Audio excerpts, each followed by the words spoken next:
Hello everyone, and welcome to another episode of New to Weeaboo. This is episode 92 for February 22nd, 2023. I am Nemesis, and I am joined by Alcatraz. Hello. And let's see, a couple anime things I caught note of over the last few weeks. First thing is Licorice Recoil. They announced officially, as we suspected, that there will be another anime, which is pretty neat. They haven't said exactly what the nature of it is, other than they've just a little teaser trailer, and their story is not over, so hooray! Hooray. Yes, we want more of that. That was good. That was a good one. Love Live stuff, actually, again. Boy, here we the go. OVA for Nijigaseki apparently is coming out in the summer, I think, is what they said. Although I thought it was supposed to be March, but apparently it might have been pushed back to summer. But the thing is, the spin-off of Sunshine, Genjutsu no Yohane, is coming out in July. They've confirmed it's coming out and going to be airing on TV in July. So that's a big thing because people were unsure what kind of anime it was supposed to be. And also the thing is, July is also Yohane's birthday month, so that makes sense. So I'm very much looking forward to that one. They haven't said when Superstar Season 3 will be coming out, but it's supposed to be this year, so I'm guessing just to prevent, interference, probably fall then. So it's going to be a bit of time for that one. But yeah, those are coming. That was something I just remembered, which is apparently the Bocchi the Rock album hit gold status in Japan. Oh, yeah, I just saw this that. week, which is pretty neat. And I contributed that to the number because I have an actual physical copy. I'm helping. Yep, I'm helping because that they deserve all the success. Yes, it's a good album. Yes, it is. It's got really good music. We've both been keeping up to various degrees with some of the stuff we watched last time. I did watch the fourth episode of High Card, dropped it afterwards because I haven't actually kept up with Tale of Outcasts though, because I'm like, that's the one we're both kind of on. Yeah, I'm kind of on that one. Both Majirivo and Onamai we've been keeping up with, and Yep. I've also been keeping up with a couple other things. Yep. Nijion, that's the weird comedy spin-off thing of Nijigaseki Love Live is weird because I thought it was gonna be more comedic, and it's not always comedy, just very short stories. So that's a lot of things. I was like, I kind of going, oh, it's supposed to be comedy, and wait, no, it's not. It's like an episode. Where's the jokes? Where's the cream filling? Oh no, apparently not necessarily anime news, but somewhat tangential. Episode 1 of Ruby Volume 9 has finally come out. Yes, is Ruby anime or not? Yes, because Ice Queened them. Yes, there is one. But anyway, it's on Crunchyroll. But anyway, I'll just kind of notice. I can't remember how the hiatus between Volume 8 and Volume 9 has been very long. Yeah. I'm going to check that real quick. The number, March of 2021. So it's been a bit. Yeah. It's been almost 2 years. It's been 84 years. So yeah, that's a long hiatus. But yeah, it's out, and I did watch the first episode, and it's the first episode, so basically we're setting up. But Yep. yeah. Anyway, moving on from all that, we did watch a new anime for us. It's a spin-off. We talked about this franchise before, the Disappearance of Nagato Yuki-Chan, the spin-off from Haruhi Suzumiya. And yes, this is a bit different in many ways from the original anime and manga, but also familiar in many ways too. So this one kind of is inspired by, if you remember, the movie from Haruhi Suzumiya, The Disappearance of. This is inspired by that version of events, because in that, Kyon wound up in an alternate universe where Haruhi never started the SOS Brigade or any of that. All that stuff, and that's to a different school. Yeah, that's what it's inspired by. Yep. Where there is no supernatural stuff, and that's what this is. It's that version of events. There is no supernatural stuff, and stuff like Yuki is not a space robot. She is a just shy, normal teenage girl, and that's where they go from there. Yep. And the focal point here is less of a sci-fi drama comedy thing, and more into just a rom-com. And yeah, that's the gist. So you have pretty much all the same characters, the returning characters, Kyon, of course, Haruhi shows up eventually. Yuki is obviously the big main character, considering her name's in the title. But Mikuru, Koizumi, they're all back. But then you also have other characters have more prominent roles. They were very minor roles in the original Haruhi, but now they're here with made more of a major role, like Ryoko Asakura, the other space robot. Yep. She's here, except she's not as stabby. A little less stabby. A little less stabby. And Tsuruya is a very minor character in the original, but now she's here. She's part of the group now because things have changed. Because she pals around with Asahina. Yeah, Mikuru. So she's just kind of becomes part of the group, and that has actually a major effect on some events that otherwise didn't happen. Yep. Because yeah, they do kind of a lot of the same things do happen, but also a lot of new things. So like stuff like the whole movie thing didn't happen here, for example. Right. But they did go up on a little trip as a club, and there's also the whole the summer break thing and whatnot. And yeah, so yeah, it basically in this version of events, Kyon joined the literature club, which Yuki was one of the only 2 members of. Yeah. Her and Asakura. 2 of them were, and he joins, and she develops a bit of a crush on him. And the anime is her, trying to get the courage to confess to him. Yep. And that's it. Yeah, it's kind of hard because it's like at least especially the first half of it. Like you said, it's just a rom-com. It's the shy girl version of Yuki that we saw a little bit of in the movie. Mm. But that just expanded and developed upon and built out to an entire series, and her just developing the relationship and her figuring out how she feels about Kyon and building up the courage, and Ryoko Asakura encouraging her and pushing her to get all that, and then all the hijinks that occur when Suzumiya shows up. Yeah. From the other school. Yeah, the thing is about this also is, for the most part, pretty much all the characters are the same. Yeah, they have the same personalities. Except for Yuki, and to a degree, Asakura. The 2 of them are the ones that will actually have some degree of change. Asakura is mostly minor because she's pretty much the same character, except, again, without the whole, I'm going to stab you and see what happens thing. Yeah. The fact that she's not a alien robot. Yeah, but that's not personality. Because her personality is largely unchanged. She's just less murderous. Yuki is the one that gets the biggest changes because she's not, a monotone, almost emotionless robot. She actually, has emotions and stuff. She's just quiet and shy, and always hungry. Always hungry. Yeah. And instead of books, she's actually more into video games. Yep. She likes books, sure, which, she's a literature club, but video games, though. Plays her PSP. Yep, a lot. Stays up all night. Yeah, so that's the biggest change over there, but otherwise the personalities, even they have the whole thing where Yuki and Kyon are walking home, and then all of a sudden Haruhi just launches out of the bushes, and yep. That's where they encounter that. And that's the thing as well, is this has a lot of callbacks to the original Haruhi story, but some minor, some major. There's little subtle references sometimes, like little things like Kyon being nervous around Asakura with a knife for some reason. Yep. So she's cooking, she has a knife, and he's for some reason really nervous about that. Don't know why.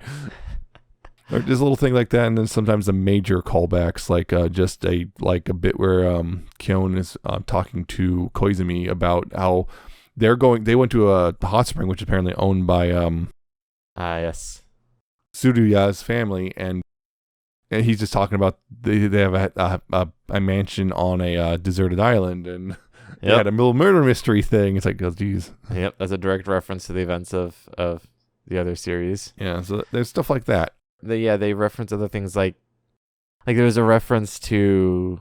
I'm not sure it's a reference to the series because it's kind of shared backstory, but the reference to the whole drawing the message and the that's actually a big thing towards the end too.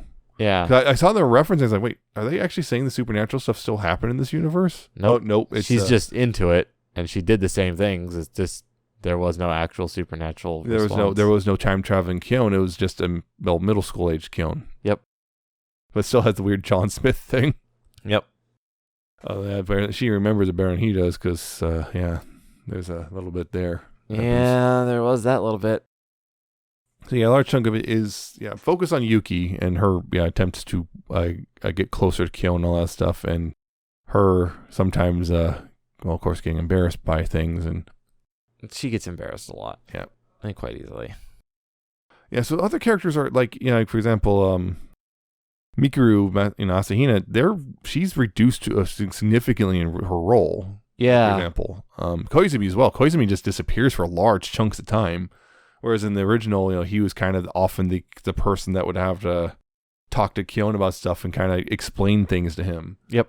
And here, he's just kind of occasionally shows up and just simps for Haruhi.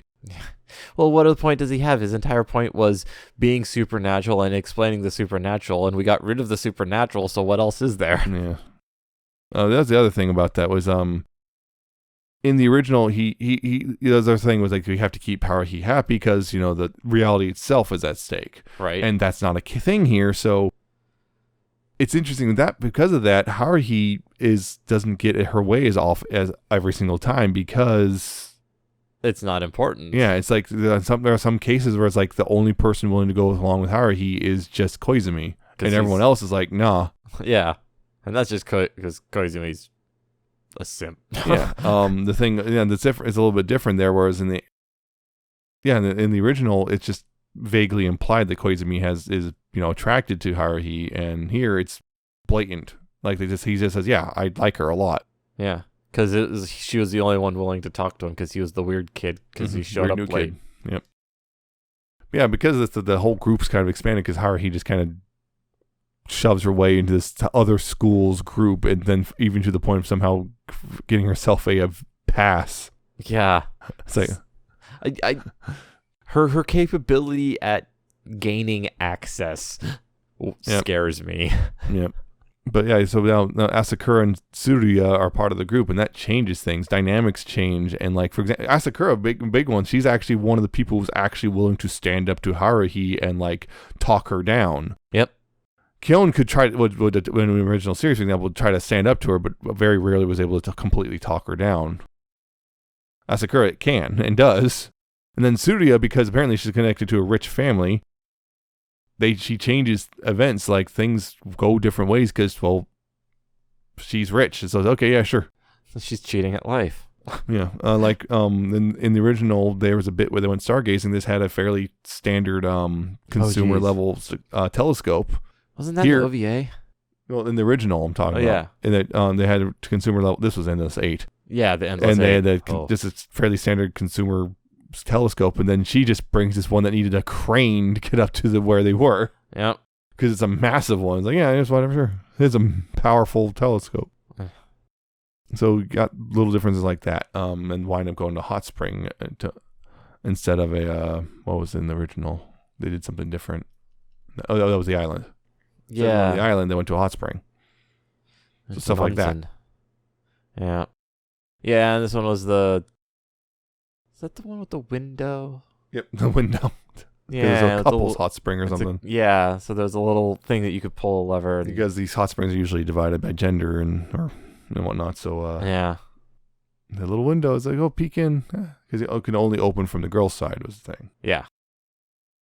The first half is pretty much like I was saying. The first half, not a huge amount of meat to it, but it's not really supposed to. It's like you said, it's a rom-com. It's this new shy Yuki figuring out, but then a certain event happens. It kind of shifts things for a bit. She almost gets hit by a car. Does or almost? It's weird. She doesn't get hit by the car. She almost gets hit, and then when her attempt to get out of the way, she gets a little scuffed up. Yeah. But it also causes a massive shift in her personality. It's a 3-episode arc. It extends beyond it too, but that's actually holds the title Disappearance. Mm-hmm. Yeah, she loses her personality and basically becomes the Yuki from the other series. Yeah. Stoic, very monotone, seemingly emotionless. It's weird. Mm-hmm. There's a few things that happened. One, Kion's reaction to it is is interesting. He accepts it pretty quickly, so it's actually kind of nice to see. He doesn't like get super weird. But watching the other series, Disappearance of Haruhi, and this one, watching Yuki on both of those in the other series, Yuki's this stoic, emotionless girl, but you watch her start to develop her individuality and this personality start to grow. Mm-hmm. But this one, we start with one and then suddenly see it get ripped away. Yep. But then we start to see trauma. it build again. Yeah. And then we get that ripped away. Yeah. It's kind of hurts. Weird. Yeah, and it puts you see it in the other characters too, dealing with that whole, we want our old friend back, but we also gained a new friend now, and now we're gonna lose, we're gonna lose one of our friends here to get the other one back, and yeah, it's a weird thing. Well, it got suddenly really deep. It seemed like some weird thing just happened from mental trauma, just because it almost died, I guess, and her brain just went bye. Yep, it is a thing. Yeah, but yeah, it's just her brain just went bye, and then new thing came. Huh? Right, I have to take over here. Yeah, and it's almost like a plurality kind of a thing. Yeah, and well, as I guess the things fade, she is the original personality wakes up and reasserts itself. Mm-hmm. It's interesting, and because the new one also has access to the memories, and kind of is this weird thing of like, it's weird. There's like, I guess a bit of emotional bleed over of sorts, because like the original Yuki personality is in love with Kyon, and this one just kind of has struggles with that for a bit, because like, I recognize these feelings, but it doesn't mine. feel like they're mine. Yeah, there's other Yukis. Yeah, and then they become hers too, because she also falls in love with him, and she confesses to him. She basically has the courage to basically get the ball rolling and force the other Yuki. Force things forward, because Kyon, it's at this point, he's kind of an oblivious boy, and she just confesses to him what over the phone, and then he rushes to find her, because she also tells him, by the way, by the time you find me, the other me will have woken back up. Yep, and I'll be gone. Original Yuki wakes up and no memory of anything in the last few days, or however long it was. I think it was weeks by that point. Something like that. I don't know. There's no memory of it. I'm curious if the memories would eventually come through. Who knows? I don't know. They had that conversation. The two Yukis had that conversation. It's like, will you tell me about it? Nope. Nope. Oh, come on. Oh, come on. So now Kyon is in a weird spot where he has to, think about how he feels about Yuki. Yep. And then we had that one, the confession during the coward. The coward did it so when she couldn't hear him. Yeah. The other thing about that was it was interesting when they first started doing that. Are they actually bringing the sci-fi thing back in? Yeah, the supernatural stuff back in, because she's acting, because that was the thing, is like you can tell she's a little at first it's like, okay, yeah, trauma can cause you to just kind of disassociate for a while, makes sense. Mm-hmm. So it's like, okay, she's just kind of really quiet right now because almost died. Fair enough. And then eventually you get to that, she's washing dishes with Asakura, and then Asakura stops and just asks her, "Who are you?" Who are you? And it's all some serious face, because she's actually sitting there trying to pretend to still be the same Yuki that everyone knew. Yep. For a while. So it just turned out to be just mental trauma, not supernatural. Mm-hmm. Yeah, so that was a thing. The other thing was about that was they made it kind of partway through as well. It's kind of clear that Haruhi is developing feelings for Kyon, because in the original they made that a lot less obvious. And that is like, yeah, of course, there's a thing between Haruhi and Kyon in the original thing, but here they make it more blatant that Haruhi has feelings for Kyon, and also her kind of stepping aside as well, which is interesting, because the other Haruhi would never do that. Would never. This one is like almost forced to be mature, because she doesn't always get what she wants, so she's almost a little bit more mature than the other Haruhi. Just a smidge. Just a little. Yeah, that was the Valentine's Day episode. Mm-hmm. That was part of it, but also later after the disappearance arc. Yeah, because at first it's just obligation chocolate, right? Mm-hmm. Is it though? Was it though? Yeah. So there's but there was a confrontation afterwards, and once they resolved it, mm-hmm. Yuki and them had the conversation, and Haruhi basically admitted to it. Like, yeah, I kind of do. Yeah. And then there's that, but yeah, the whole flashback with how he has the flashback to middle school and all that stuff, and because she had met Kyon before, and she was hoping that he'd remember, and he doesn't. He doesn't.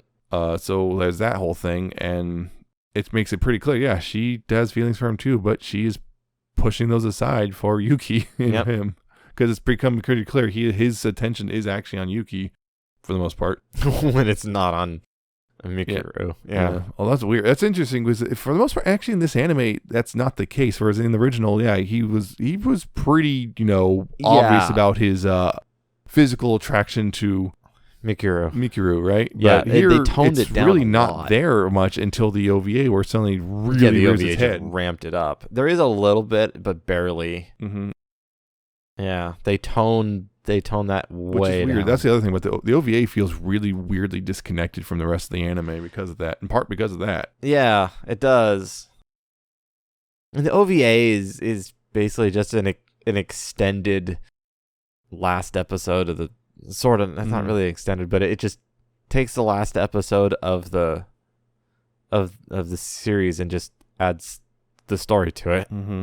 But nothing really happens. Because the other thing about the last episode is it's like, oh, it's a normal version of Endless 8. Yep. Same with the. But then they, of course, the best thing was after the after credits, they those as ahead because it begins with Kyon sitting on the couch just watching TV. It's really hot summer, and then Haruhi calls them and says, "Hey, meet up with us." And then they do a lot of the stuff they did in Endless 8, and then the credits, and then after credits, he's sitting on the couch watching TV. It's really hot out, and Haruhi calls him.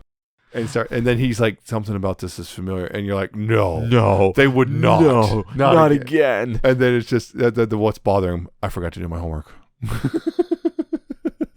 because they're just sitting in the cafe, and then he goes, I haven't done my homework yet, and that's what's bothering him. And that's how it ends. Like, oh, yep, they trolled. Oh, that's one. Okay, that's a good troll. I'll give you credit. That was a good troll. Yep, and that was basically all the OVA was, is just that expanded with all the things that they including did. Also, hey, by the way, homework.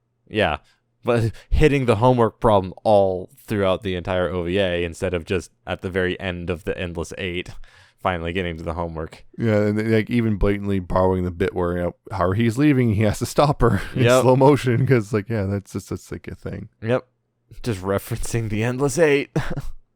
Yeah, so that's another one of those things. The other thing about that, which is interesting, is so the original Haruhi Suzumiya anime was written, or not just the right anime, but the original Haruhi Suzumiya manga was written by Nagato Tanagawa.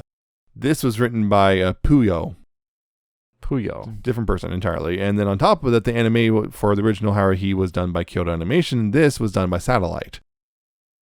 So a completely different animation studio. Completely different group of people. Which is interesting because there's a lot of it where it actually does look a lot like Kyoto Animation stuff, although there are definitely some tells. Which kind of, I think, between this and Kyoto Animations, but from memory anyway. But yeah, one of the things Satellite was known for is also something we did before, which is Bodacious Space Pirates. Also, a lot of Macross. Yep, a lot of Macross. And many other things. The original VAs, it looks like. Yeah, they got all the original VAs. They're all back. Oh, yeah, that was the other thing was in the final episode, there was the bit where they're at the beach and Asakura almost hits Kyon with the bat. It's like, huh. Another little callback. She almost murdered him. Almost murdered you. Because the other thing is, Asakura is, once again, kind of practically, almost, not quite, but she lives in the same apartment as Yuki. Often comes over, cooks dinner for her and all that stuff. And they have a good friendship. And maybe it's just me with the shipping goggles. But I swear, Asakura, the way Asakura sometimes acts about Yuki, it's in love with her, but also resigned herself to the fact that that's not happening. Yeah. So just going to be supportive instead. Because the way she talks about her and everything, there's those, particularly early on, there's several times where the way she looks, there's that, that almost, she's smiling, but there's a melancholy to it. Nice reference. Well, yeah, it's because that sort of thing. It's like the way she's acting about Yuki and Kyon is like supportive, but also there's a different sadness to it. Yeah. So it's like, it could be, just kind of the friend, kind of like, but friend kind of, oh no, my friend's like, kind of. It might be a little bit of shipping on this too. But the other thing between Mikuru and Surya that there too is also because there's that thing where initially Masakura and Tsuryu have that weird competition about who of our friends is better. Oh yeah. And Yuki and Miki really don't want it to have anything to do with it. Yep. And They it keep just turns pitching them their competing. friends again. Yep. And then this kind of, we're friends now. We're friends now. Having soft tacos later. But yeah, apparently I've looking around. Apparently, with the Asakura and Yuki thing, I'm not the only person who picked up on that. Yeah. So it's like, yeah, okay, I'm not crazy. Well, I mean, we're talking about shipping here. That kind of goes hand in hand. So yeah, people have definitely picked up on that idea, and also kind of darker version with the originals with the robots. Oh, yeah. Yep. Yeah. So yeah, it's a weird one because like a lot of the stuff we normally talk about, we've already talked about.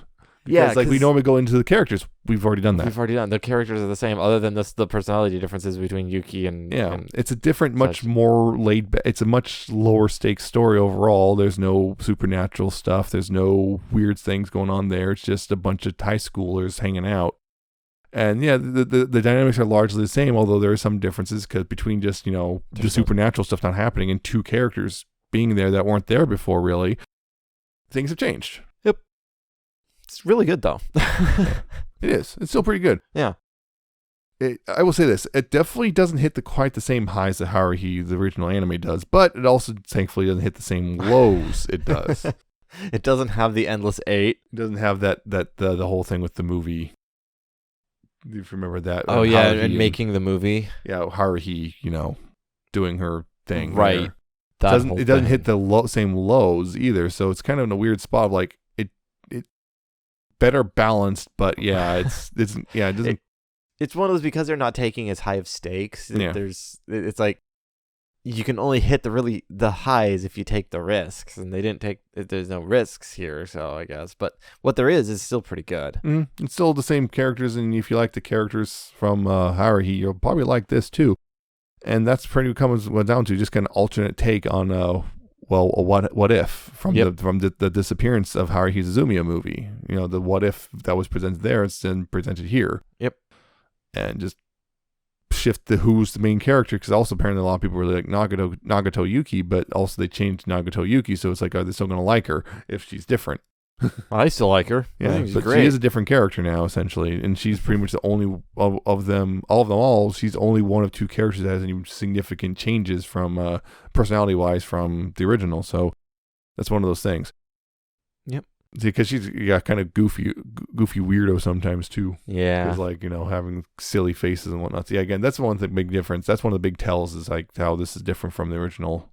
Is that they do the kind of the goofy off-model faces and stuff, particularly with Yuki and whatnot, which wasn't much of a thing in the original. Yeah, they didn't do that. That's one of the big differences here. But I'm trying to think beyond that. But no, I hit the main points. I think the really big what really got me was all the stuff that happened during the disappearance arc. Yeah, particularly the second half, and the effects of that. Yep, and the effects of that and how people responded to it. Oh, the other weird thing, which is interesting, which is Yuki is smart, but she cannot explain herself worth of crap.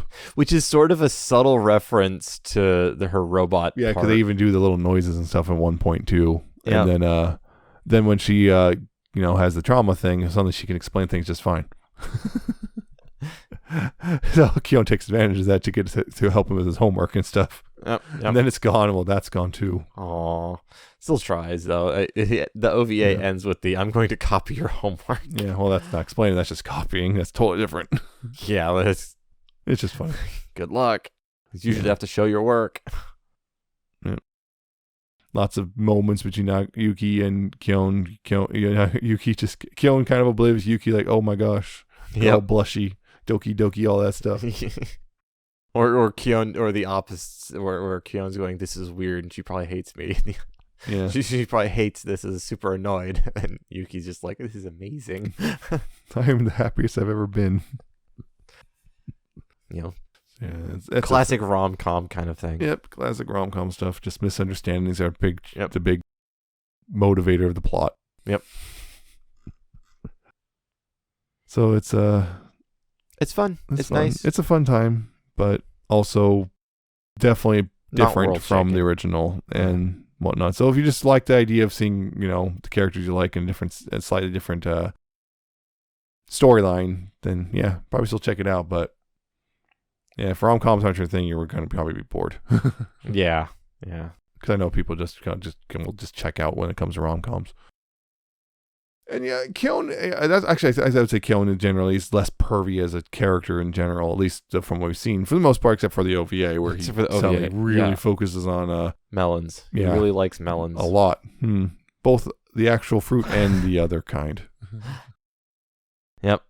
Which is interesting too, because I think that's one of the few times this particular anime got any sort of well, there's a little bit. There's a little bit with Tsuruya, with Especially the OP. She gets a little bit, yeah, She gets a bit handsy. with her friend there. Anyway, that's. I think that's pretty I much. think that's it. We're starting to this kind that of wall. Yeah. Hitting that wall. What do I talk about? What do I talk about? It's more of the same, but a little different. It's still pretty good. Yeah, it's I like completely it. Yuki Nagato is a great character. I Mhm. love the character, both her robot self and her shy nerd self in here. They're both great. different. The other thing was Haruhi didn't cut her hair in this version. She's got long hair, Yeah. which leads to a thing is like Kyon. You're like, how do you like Carol's hair? Oh, ponytail, I guess. And then she just kind of asks for someone to put her hair in a ponytail. And Kyon, of course, doesn't pick up on this. And then, of course, you got Yuki's playing with her short hair, trying to see if she can do it, but no, she cannot. Yep. Another reference there, the ponytail thing. So I guess that's it for this one. Yep. Fun times, but not quite as fun overall. Well, that's the weird thing. That's a weird because There was bits of Haruhi I really didn't like. Yeah, like the really really fun times out of Haruhi were hampered by the by the not so fun times. Yeah. It balances out. Yeah. So anyway, that's it for this one. I hope you enjoyed it. And if you did, you can check out other episodes on newtoweeaboo.libsyn.com. It's spelled Libsyn. You could subscribe to the RSS feed there, or you can also go to Apple Podcasts, Google Podcasts, Spotify, YouTube, or Amazon Podcasts if you want to check out the that way. You could go to those. There's buttons at the top of the Libsyn site, or you can subscribe directly when you search for it on those websites and all that stuff. You could also contact us via email, newtoweeaboo@gmail.com, if you have any questions or anime recommendations or whatever, or just kind of want to share the opinions about the Haruhi stuff in general. Sure. You could also follow us on Twitter or @newtoweeaboo, and I have to double check some things on there because things have changed on Twitter. Oh God, Twitter. Yes. Yeah. So just gonna have to do that. But yeah, you can follow us there. You can also follow our personal accounts. I'm at Nemesis Prime 1, and he's at Alcatraz77T and _ at the end.